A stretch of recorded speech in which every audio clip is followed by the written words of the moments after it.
नमस्कार, भक्ति दर्शन समाचारमा स्वागत छ। म हेमा शर्मा। आज मिति 2078 साल श्रावण महिनाको 3 गते आइतबार राक्षस नाम संवत्सर सूर्य दक्षिणायन वर्षा ऋतु आषाढ शुक्ल पक्षको नवमी तिथि। नवमी तिथि 21:44 उपरान्त दशमी तिथि। चन्द्रमा तुला राशिमा इस्वी सम्मत 2021 जुलाई महिनाको 18 तारिक शक सम्मत 1942 र नेपाल सम्मत 1141। आज सूर्योदय बिहान 5:20 र सूर्यास्त साँझ 18:59। सर्वप्रथम अहिलेसम्मका प्रमुख समाचार। मुकुन्द सेन उद्यान पछिल्लो समय बुटवलमा बास बस्न आउने पर्यटकको मन भुलाउने गन्तव्य बन्दै करिब 30 बिघा क्षेत्रफलमा सेन वंशीय राजाको दरबारको भग्नावशेष लगायतको संरचनाहरूको निर्माण। गुरुजना अनुसार उद्यान क्षेत्रको थप विस्तार र निर्माण कार्य सुचारू। मच्छिन्द्रनाथको बुङमतीमा रहेको मन्दिर निर्माण कार्य काम सुस्त गतिमा। उपभोक्ता समिति र पुरातत्व विभाग बीच 3 करोड 21 लाखको सम्झौता भएर काम अघि बढेर मन्दिर पुनर्निर्माणको काम 2078 असार मसान्तसम्ममा सम्पन्न गरिसक्नु पर्ने सम्झौता भए पनि काम अधुरै। व्यास नगरपालिका भित्रका 14वटा स्लेट ढुङ्गा उद्योगलाई उत्खनन गर्ने अनुमति। उद्योगले वातावरणीय पक्षलाई जोगाउँदै प्राकृतिक स्रोतको व्यवस्थित तरिकाले उत्खनन गर्नुपर्नेमा जोड। परम्परागत रूपमा उद्योग हुँदै आएको बेसार स्वास्थ्यका लागि निकै फाइदाजनक हुने भए पनि यसको अधिक सेवनले स्वास्थ्यमा क्षति समेत पुर्याउने अध्ययनद्वारा पुष्टि।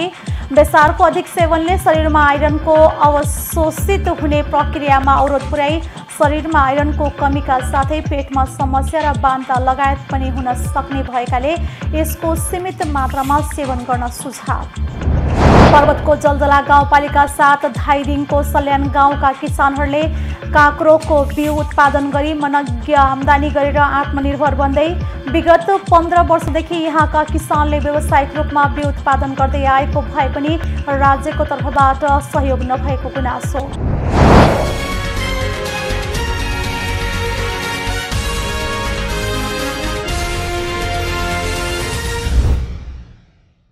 अब समाचार विस्तारमा। मणिमुकुन्द सेन उद्यान पछिल्लो समय बुटवलमा बास बस्न आउने पर्यटकको मन भुलाउने गन्तव्य बन्दै गएको छ। फुलबारीका नामले चिनिने यो उद्यानले आन्तरिक र बाह्य सबै खाले पर्यटक तानेको मात्र नभई बुटवलको पहिचानलाई फराकिलो बनाएको छ। मणिमुकुन्द सेन दरबार समेत रहेको ऐतिहासिक र पुरातात्विक स्थलका रूपमा रहेको फुलबारीमा प्राकृतिक दृश्य अवलोकन गर्ने वातावरण छ। पहाडको काखमा र बुटवलदेखि केही माथिल्लो भूभागमा रहेको उद्यानमा फुलेका थरीथरीका फुल देख्दा त्यहाँ पुग्ने सबैको मन तान्ने गरेको छ। सफा चिटिक्क फुलबारीको प्राकृतिक दृश्य अवलोकन गरी मनोरम वातावरणमा भुल्न आन्तरिक तथा बाह्य पर्यटकको घुइँचो लाग्ने गरेको छ। उद्यान क्षेत्रको सरासर अवलोकन गर्दा 1 घण्टामा सकिन्छ भने गाइड वा सोधेर खोजेर अवलोकन गर्ने हो भने 2 घण्टादेखि 3 घण्टा लाग्ने गरेको छ। पर्यटक लक्षित गरी उद्यान समितिले उद्यान मर्मत र व्यवस्थापनमा जोड दिएको छ। उद्यानमा दरबारको भग्नावशेष क्षेत्र, पुरातात्विक ऐतिहासिक बगैँचा, बाल उद्यान र वनभोज स्थल रहेका छन्। फुलबारीमा सिजनमा दैनिक हजारौं पर्यटक आउने गरेका छन्। उद्यानमा विवाह, पिकनिक, अन्य विभिन्न खाले कार्यक्रम, भेटघाट, मनोरञ्जन र खानपिन गर्ने र गोष्ठी तथा शुभकामना आदान प्रदान गर्नेको भिड लाग्ने गरेको छ। हरेक उमेर, रोजाइ र भावना भएका पर्यटकले मन पराउने हुँदा नवजोडी र कलाकार फिल्म सुटिङका लागि पनि पुग्ने गरेका छन्। नुवाकोट डाँडासँगै जोडिएको ठुलो क्षेत्रमा फैलिएको बुटवल बजारसँगै रहेको फुलबारीमा मणिमुकुन्द सेनको दरबार, बुटवल स्मारक, चिडियाघरले आकर्षण बढाएका छन्। यहाँ रहेका बुद्धस्तूप, साना ठुला पानीका फोहरा, बाल उद्यान, अनेक थरी फूल, उमेर र चाहना अनुसारका पार्कले पर्यटकको मन तानेको छ। यो स्थान बुटवल बजार अवलोकन गर्न सकिने स्थानमा रहेको छ। केही शीतल हुँदा गर्मी छल्न पनि आन्तरिक पर्यटक पुग्ने गरेका छन्। उद्यानमा उजिर सिंह, लखन थापा, दशरथ चन्द, मणिमुकुन्द सेन, गौतम बुद्ध, मायादेवी, भीमदत्त पन्त, जीवराजा श्वेत, चोक बहादुर गुरुङ, बशीर मिया, तारापति भट्टराई, सूर्यप्रसाद घिमिरे र यादवनाथ आलोक लगायत यस क्षेत्रका राष्ट्रिय पहिचान बनाएका व्यक्तित्वको अर्धकथका शालिग राखिएको छ। पछिल्ला 3 वर्षमा उद्यानमा 14,16,210 पर्यटक आएको बताइएको छ। आर्थिक वर्ष 2073-74मा 4,66,000, 2074-75मा 4,88,000 र 2075-76मा सबैभन्दा बढी मङ्सिरमा 6,277 पर्यटक पुगेका थिए। पछिल्ला 3 वर्षमा सार्क मुलुकबाट 81,617 जना पुगेका थिए। उद्यान प्रवेश गर्न सर्वसाधारणलाई 50 रुपैयाँ, विद्यार्थीलाई 30 रुपैयाँ र सार्क मुलुकलाई 80 र अन्य विदेशीलाई 150 रुपैयाँ तोकिएको छ। अपाङ्ग, ज्येष्ठ नागरिक, एकल महिलालाई प्रवेश निःशुल्क छ। ऐतिहासिक, धार्मिक, पुरातात्विक तथा सामरिक महत्त्व बोकेको यो उद्यान बुटवल उपमहानगरपालिका 2 पुरानो बटौली क्षेत्रमा रहेको छ। बुटवलदेखि कपिलवस्तु जाने सडक खण्डको तिनाउ पुल कटेपछि फुलबारी नामले परिचित यो उद्यान पुग्न सकिन्छ। करिब 3 बिघा क्षेत्रफलमा सेन वंशीय राजाको दरबारको भग्नावशेष, राम पिथेकस वाटिका, विष्णु पादुका, बुद्ध मूर्ति, बाल उद्यान, शहीद स्मारक, झरना, पोखरी, मदनाश्रित मनमोहन वाटिका, मठ मन्दिर, कार्यक्रम shed, view tower, flower garden, गणतन्त्र स्तम्भ तथा आकर्षक सचिवालय भवन समेत रहेका छन् भने गुरुयोजना अनुसार उद्यान क्षेत्र विस्तार र निर्माण भइरहेको छ। तत्कालीन पाल्पा राज्यका राजा रुद्र सेनका जेठा छोरा मुकुन्द सेनको जन्म 1553 सालमा भएको थियो। उनी 1575 सालमा पाल्पाको राजा भएपछि छोराहरूको सहयोगमा दुई राज्य एकीकरण गरेका थिए। ती राज्यलाई पाल्पा अधीनमा राखी क्षेत्रफल, जनसङ्ख्या तथा आय अनुसार वार्षिक कर लिने गरी साबिक राजालाई राज्य सञ्चालन गर्न दिने व्यवस्था लागू गरेका थिए। विश्वमा सर्वप्रथम संहिताको प्रयोगकर्ताका रूपमा मुकुन्द सेनलाई लिन्छ। राजा मुकुन्द सेनको धार्मिक, वैदिक संस्कृति र परम्परा संरक्षण तथा सम्वर्धनमा योगदान रहेको थियो। 1610 सालमा देवघाट क्षेत्रमा तपस्यामा लीन भई सिद्धि प्राप्ति गरेका उनी त्यसपछि मुनि मुकुन्दका रूपमा परिचित हुँदै मुनिको सट्टा मणि भनिन थालिएको हो। कालान्तरमा प्रख्यात मणि मुकुन्दको 1622 सालमा निधन भएको थियो। रातो मच्छिन्द्रनाथको बोङमतीमा रहेको मन्दिर निर्माण कार्य सुस्त गतिमा भइरहेको छ। वर्षा र सहकालका देवताका रूपमा प्रख्यात रातो मच्छिन्द्रनाथको मन्दिर लगभग 1500 वर्ष अघि शिखर शैलीमा निर्माण भएको थियो। विक्रम सम्वत 2072 सालको भूकम्पले मन्दिर भत्किएपछि हाल भने उनलाई मन्दिर नजिकै टहरा बनाएर राखिएको छ। मन्दिर निर्माण कार्य भने भइरहेको छ। मन्दिरको एक तल्ला पुनर्निर्माण सम्पन्न भइसकेको छ भने गाह्रो लगाउने काम 70% सम्पन्न भइसकेको छ।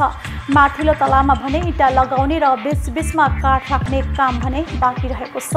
विक्रम सम्वत 2072 को भूकम्पमा क्षति भएको रातो मच्छिन्द्रनाथ मन्दिर श्रीलङ्का सरकारको 5 करोड आर्थिक सहयोगमा पुनर्निर्माण गर्ने भनिएको थियो। सो मन्दिरको पुनर्निर्माणमा कसैबाट चासो नदिएपछि 2077 साल असार 20 गते क्षमा पूजा गरेर 22 गतेबाट उपभोक्ता समिति र पुरातत्व विभाग बीच 3 करोड 21 लाखको सम्झौता भएर काम अघि बढेको थियो। मन्दिर पुनर्निर्माणको काम 2078 असार मसान्तसम्म सम्पन्न गरिसक्नु पर्ने सम्झौता भए पनि काम भने सकिएको छैन। मन्दिर पुनर्निर्माणमा 13 देखि 1400 वर्ष पुराना मेथ कर्नेस लगायतका वस्तुको प्रयोग भइरहेको समितिले जनाएको छ। झन्डै 6 वर्ष अघि भूकम्प सुरक्षा दिवसकै अवसर पारेर प्रधानमन्त्री केपी शर्मा ओलीले ललितपुरको बुङमतीमा रातो मच्छिन्द्रनाथको मन्दिर पुनर्निर्माणको शिलान्यास गर्नुभएको थियो। अहिले पनि काम सुस्त गतिमा भइरहेको छ। हजुर, यो भुइँचालो 72 साल भुइँचालोले यो मन्दिर फर्क्यो अनि त्यसपछि चाहिँ नि अब यो त्यहाँ राख्नु मिलेन अनि यो अस्थायी बनाएर यता सार्यो। अब पछि सकिसकेपछि फेरि त्यही ठाउँ अब त्यो त अब काम गर्ने कामदारहरूको कुरा हो। अब कहिले सकिन्छ, गर्न त काम गरिरहेछ, छिटो सघाउने हुने रे। अब अहिलेसम्म पानी यही त हो नि। अब भन्नासारी यो पहिला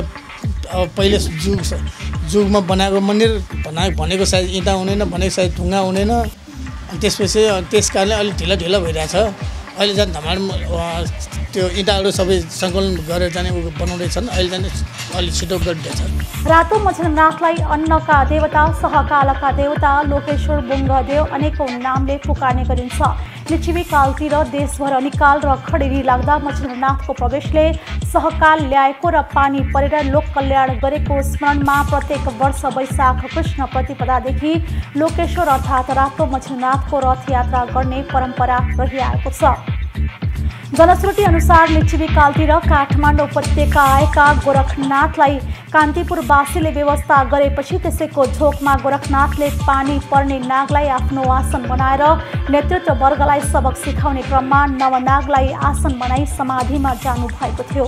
त्यसपछि लामो समयसम्म वर्षा नभई अनिकाल फैलिएछ। यसरी यस समस्याको समाधान खोज्ने क्रममा तान्त्रिक तथा गुरु बन्धु दत्तले राजा नरेन्द्र देवलाई सुनाएपछि वास्तविकता सुनेर यसको समाधान गर्न रातो मच्छरनाथ उपत्यकामा ल्याउनु पर्ने कुरा उठ्छ।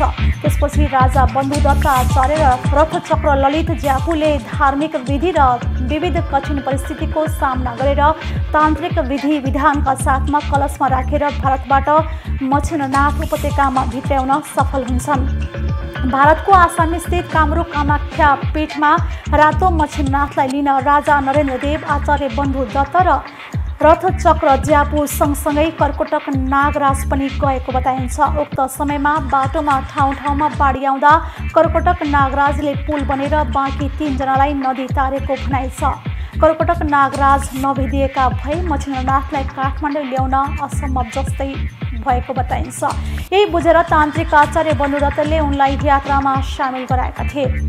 ऐतिहासिक भनाइअनुसार कालीगढ सम्वत 3588 ईस्वी सम्वत 659 शक सम्वत 544 मा मच्छरनाथ उपत्यकामा भित्राइएको हो। जब रातो मच्छरनाथलाई नेपाल ल्याइयो तब गुरु गोरक्षनाथ उहाँको आदर स्वागतका लागि उठेपछि नागहरू फुक्का हुन्छन् र त्यसपछि घनघोर वर्षा भएको किंवदन्ती पाइन्छ। रातो मच्छरनाथबाट यस्तो लोकहित र लोक कल्याणकारी कार्य सम्पन्न भएकोले रातो मच्छरनाथलाई लोकेश्वर भनेर पुकारिनुको साथै प्रत्येक वर्ष रातो मच्छरनाथ जात्रा चलाउन थालिएको बताइन्छ। व्यास नगरपालिकाभित्र 14वटा स्लेट ढुङ्गा उद्योगलाई उत्खनन गर्ने अनुमति दिएको छ।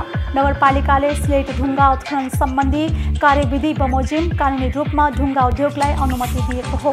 व्यास नगरपालिकाका नगर प्रमुख वैकुण्ठ न्यौपानेले कार्यविधि बमोजिम प्रक्रिया पुगेका 14वटा उद्योगका सञ्चालकलाई अनुमति प्रमाणपत्र हस्तान्तरण गर्नु भएको छ।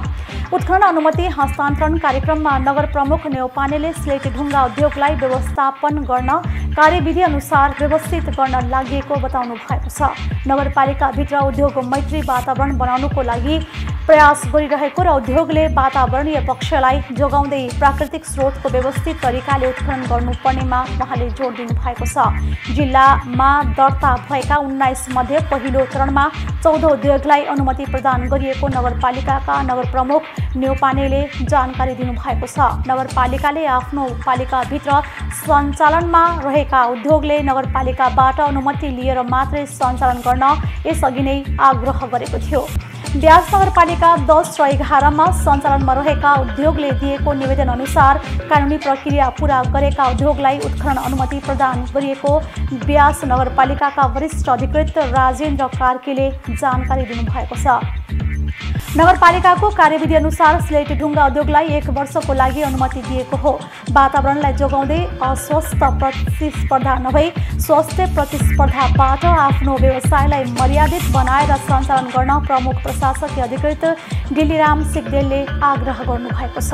नगरपालिकाले कार्यविधि अनुसार करको दायरामा ल्याएर स्लेट तथा ढुङ्गा उद्योगलाई व्यवस्थित गर्नु राम्रो पक्ष भएको तनहुँ स्लेट ढुङ्गा उत्खनन व्यवसायी समितिका अध्यक्ष ईश्वर पौडेलले बताउनु भएको छ।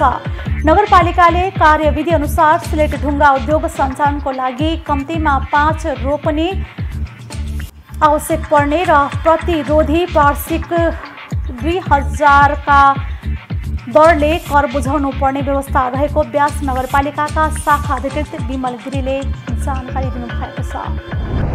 परम्परागत रूपमा उपयोग हुँदै आएको बेसार स्वास्थ्यका लागि निकै फाइदाजनक हुने विभिन्न अध्ययनले देखाइसकेका छन्।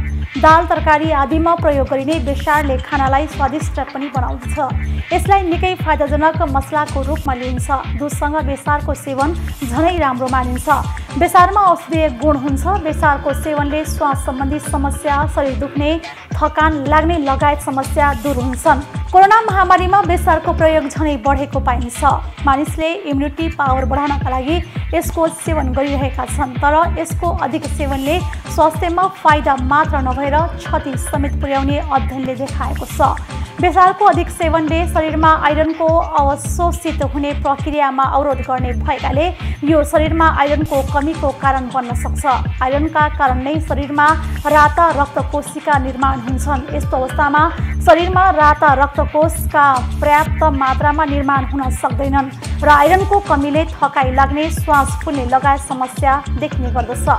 लामो समयसम्म अधिक बेसारको सेवनले पेटमा पनि समस्या पैदा गर्ने बताइएको छ।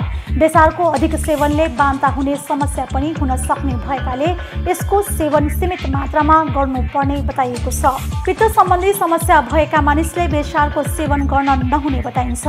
गर्भवती महिला र स्तनपान गराइरहेका महिलाले शिशुलाई कुनै प्रकारको समस्याबाट जोगाउनका लागि बेसारको सेवन सीमित मात्रामा गर्नुपर्छ, अन्यथा यसले शिशुको शरीरमा नोक्सान पुर्याउने पनि बताइएको छ। बेसारको सेवन सीमित मात्रामा गरे यसबाट थुप्रै स्वास्थ्य लाभ लिन सकिन्छ। यसले डायबिटिजलाई पनि नियन्त्रित गर्छ। यसका अलावा यसले इम्युनिटीलाई पनि बढाउँदछ। बेसारले कोलेस्ट्रोल लेभल पनि नियन्त्रित गरिराख्दछ, जसले गर्दा मुटु रोगबाट पनि जोगिन सकिन्छ। पर्वतको जलजला गाउँपालिका 7 धाइरिङको सल्यान गाउँका किसानहरूले काँक्रोको बिउ उत्पादन गरेर मनग्गे आम्दानी गरेर आत्मनिर्भर भएका छन्। धाइरिङको सल्यान गाउँका स्थानीयले परम्परागत रूपमा बिउ उत्पादन गरेर वार्षिक लाखौं रकम गाउँ भित्राउने गरेका छन्। पर्वतको जलजला गाउँपालिका 7 धाइरिङको सल्यानका अधिकांश घर परिवार व्यावसायिक ताजा तरकारी र बिउ उत्पादनमा सक्रिय भएका छन्। यहाँबाट भक्तपुर लोकल काँक्रो र गोलभेडाको बिउ उत्पादन गर्ने गरिएको छ। विगत 15 वर्षदेखि यहाँका किसानले व्यावसायिक रूपमा बिउ उत्पादनमा गर्दै आएको भए पनि राज्यको तर्फबाट सहयोग नहुँदा उनीहरूले परम्परागत तवरले बिउ उत्पादन गरेका कारण उचित बजार पाउन नसकेको बताएका छन्। यसमा त राज्यले ध्यान दिनुपर्ने हो गरे, हामी मात्रै तात्रो नि हाम्रो पहुँच पुग्दो रहन्छ। यसको के गरिदियो भनेपछि यसको उपल्लो पुस्ता मूल बिउ राज्यले उपलब्ध गराइदिने, अनि यसको गुणस्तर नियन्त्रणका उसले गएर आएर हेरिदिने, ट्याग लगाइदिने, फिल्ड आएर हेरिदिने, त्यो गरिदिए सहज हुन्थ्यो। गरे अहिले गरौँला भन्ने मेरो सोच हो, तर यो लकडाउनले गर्दा त्यो सकिनँ। मैले गुणस्तर नियन्त्रण कार्यालय पोखरासित बार सम्पर्क गरिराखेका थिएँ र यसको बिउको क्वालिटी राख्नलाई प्रथम पुस्ता भनेर मैले बिउ लगाएको छु। त्यसको प्रमाणपत्र छ क्या मसँग। मलाई त्यो प्रमाणपत्र भयो भने मलाई अब समस्या छैन। त्यतिसम्म गरेको थिएँ, तर यो लकडाउनले गर्दा अहिले मैले सकिनँ। यो हाम्रो यहाँ सबैले अब मान्छे गर्न त भएन, तर सबैले धेरै जसो काँक्रो र गोलभेडाको बिउ लाउँछ। अब यहाँ समूह चाहिँ नि अब हाम्रो यो सिटको स्टेटबाट हो, अर्को चाहिँ नि ग्रेसवानबाट छ अर्को समूह, एउटा चाहिँ नि मनोकामना हो कि एबाट छन्। त्यसरी 3टा समूह छ। खोइ हामीले त बेच्न त बनाउनु सकेको त धेरै बनाउनु त बेच्छन् गऱ्यो 2-4 लाख चाहिँ परार चाहिँ 1 लाख भयो त। कोर चाहिँ हाम्रो सिँचाइ मर्मत भयो, हामीले त लागिएन, उता गाडी लाग्नु थियो उता गाडी लागेको होइन। अहिले अब कति अहिले जम्मै हाम्रो यो बिहा पर्यो त्यही बेला पानी आगो आयो र काँक्रा बेचन र पहिली चाहिँ खेजान चाहिँ पाकेको काँक्रा पहिलेर गइसकेको छ। र बिहापछि मात्रै गएर समयले टिपेर दियो। नत्र जाने यसमा अब 30 किलोसम्म हुने हो भने 30-40 केजीको त थोरै भयो भने माग भयो भने अब 2022 पनि बेचियो, अब कहिले 24-25 सय नि भयो। अब परार र झन् परार त 1600 भयो। पहिल्यै चाहिँ नि उ गरेर आएको त रेट कायम गरेर आएको सम्झौता त्यो भएको। अहिले कति हुन्छ काठमाडौँ वहीँ अफिसमा हुन्छ, मेसिन तथा औजार बिनै पनि उनीहरूले बिउ उत्पादन गरेर वर्षेनी लाखौं रुपियाँ गाउँमा भित्राउने गरेका छन्। यहाँ उत्पादन गरेको भक्तपुर लोकल काँक्रोको बिउ नेपालभर प्रख्यात छ।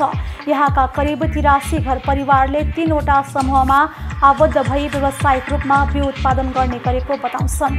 उत्पादन गरेको बिउको बजारीकरणमा राज्यले आवश्यक सहयोग र सहजीकरण गरिदिन माग गरेका छन्। मुख्य समस्या यो चाहिँ गुणस्तर चाहिँ अहिले हाइब्रिडहरूका चाहिँ जातहरू व्यापक आइसकेपछि यो चाहिँ लोकल जातहरूका चाहिँ भक्तपुर लोकल होइन यो गोलभेडाहरूको चाहिँ बिउ चाहिँ समस्या मार्केटको समस्या छ। यहाँ चाहिँ किसानहरूले उत्पादन गर्ने र डाइरेक्ट लगेर बेच्ने बजारीकरणको समस्याले गर्दा अहिले गत साल पनि बिउ चाहिँ गाउँमै चाहिँ थन्कियो र अहिले पनि त्यो स्थिति चाहिँ हुने हो कि भन्ने एउटा चिन्ता किसानमा चाहिँ छ। यसलाई चाहिँ राज्यले पनि अलि नयाँ ढङ्गले र किसानले पनि नयाँ ढङ्गबाट अलि चाहिँ गुणस्तर बिउ उत्पादन गर्ने र लाने गुराँस कमी भएको हो कि भन्ने चाहिँ लागेको छ। यसलाई चाहिँ राज्यले अलि सुधारको पाटो चाहिँ लानुपर्ने देखिन्छ। व्यावसायिक तरकारी र बिउ उत्पादन गर्ने कृषकहरूलाई वडाले मल बिउ साना कृषि औजार सहयोग गर्दै आएकोले आगामी दिनमा कृषि पेसालाई व्यावसायिक बनाएर लैजाने तयारी थालेको छ। यस वर्षदेखि गाउँपालिकाले बिउ पकेट क्षेत्र घोषणा गरेको वडा अध्यक्ष टुङ्गनाथ आचार्यले बताउनु भएको छ। अब अहिले यो वर्षदेखि हाम्रो यो सल्यान एरिया र यो भन्दा तल्लो भिनाबारी एरियालाई बिउ पकेट क्षेत्रको रूपमा गाउँपालिकाले छनौट गरेको छ। अब यसमा कृषकलाई आवश्यक पर्ने औजार सामग्री उत्पादनको लागि सिँचाइ यन्त्रीकरण लगायतका सेवा सुविधाहरू त्यो पकेट मार्फत यहाँ वितरण गर्ने गरिएको छ र यो क्षेत्रमा लगभग 25 वर्षदेखि गोलभेडा काँक्रा जातका बिउहरू प्रशस्त मात्रामा झन्डै प्रति वर्ष 2 देखि 3 करोडसम्मको उत्पादन हुने गरेको छ। र अहिले आएर के देखिन्छ भने यो हाम्रो नेपालमा भएको असाध्यै राम्रो बिउ मध्ये भक्तपुर लोकल काँक्रा, रेड क्रियोल, प्याज र मार्फा रायो जुन यो अन्तर्राष्ट्रिय स्तरमा हाइब्रिडसँग पनि प्रतिस्पर्धा गर्न सक्ने खालका बिउ हुन् र यसको लागि संरक्षण गर्न अब हाम्रो पालिका लेभलबाट त खाद्यान्न बाली लगाउँदै आएका किसानले तरकारी खेती सुरु गरेर फस्टाउँदै गएपछि तरकारी खेतीबाट आत्मनिर्भर भएका छन्। उर्वर भूमि र पर्याप्त सिँचाइ सुविधा भएकाले सल्यानको फाँटमा बिउको साथै तरकारी खेती समेत राम्रो हुने गरेको छ। फाँटमा जग्गा नभएकाले भाडामा लिएर पनि तरकारी खेती गरेका छन्। यहाँका हरेक किसानले न्यूनतम 1 लाखदेखि 10 लाख रुपैयाँसम्म वार्षिक आम्दानी गर्ने गरेको बागलुङ सहकर्मी सुभाष आचार्यले जानकारी गराउनु भएको छ।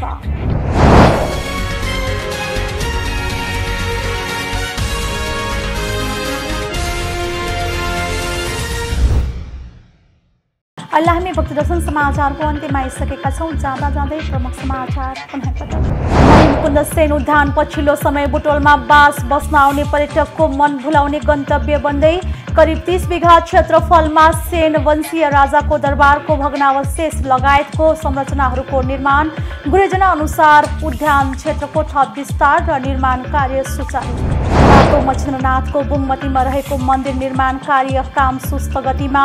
उपभोक्ता समिति र पुरातत्व विभाग बीच 3 करोड 21 लाखको सम्झौता भएर काम अघि बढेर मन्दिर पुनर्निर्माणको काम 2078 असार मसान्तसम्ममा सम्पन्न गरिसक्नु पर्ने सम्झौता भए पनि काम अधुरै। व्यास नगरपालिका भित्रका 14वटा स्लेट ढुङ्गा उद्योगलाई उत्खनन गर्ने अनुमति।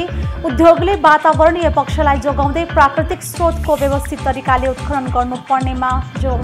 परम्परागत रूपमा उद्योग हुँदै आएको बेसार स्वास्थ्यका लागि निकै फाइदाजनक हुने भए पनि यसको अधिक सेवनले स्वास्थ्यमा क्षति समेत पुर्याउने अध्ययनद्वारा पुष्टि। बेसारको अधिक सेवनले शरीरमा आइरनको अवशोषित हुने प्रक्रियामा अवरोध पुर्याई शरीरमा आइरनको कमीका साथै पेटमा समस्या र बान्ता लगायत पनि हुन सक्ने भएकाले यसको सीमित मात्रामा सेवन गर्न सुझाव। पर्वतको जलजला गाउँपालिका 7 धाइदिङको सल्यान गाउँका किसानहरूले काँक्रोको बिउ उत्पादन गरी मनज्ञ आम्दानी गरेर आत्मनिर्भर बन्दै विगत 15 वर्षदेखि यहाँका किसानले व्यावसायिक रूपमा बिउ उत्पादन गर्दै आएको भए पनि राज्यको तर्फबाट सहयोग नभएको गुनासो। हामीलाई भक्तिदर्शन समाचार यति नै। सामाजिक सञ्जाल मार्फत हामीसँग जोडिनका लागि फेसबुक तथा ट्विटरमा लाइक तथा फलो गर्न सक्नुहुनेछ भने युट्युब मार्फत पनि हामीलाई प्रत्यक्ष हेर्न सक्नुहुनेछ। त्यस्तै कुनै सल्लाह सुझाव तथा प्रतिक्रिया भएमा भक्तिदर्शन@emountaintv.com मा हामीलाई पत्राचार गर्न सक्नुहुनेछ। धर्म, संस्कृति र संस्कारको संवाहक भक्तिदर्शन टेलिभिजन HD। नमस्कार।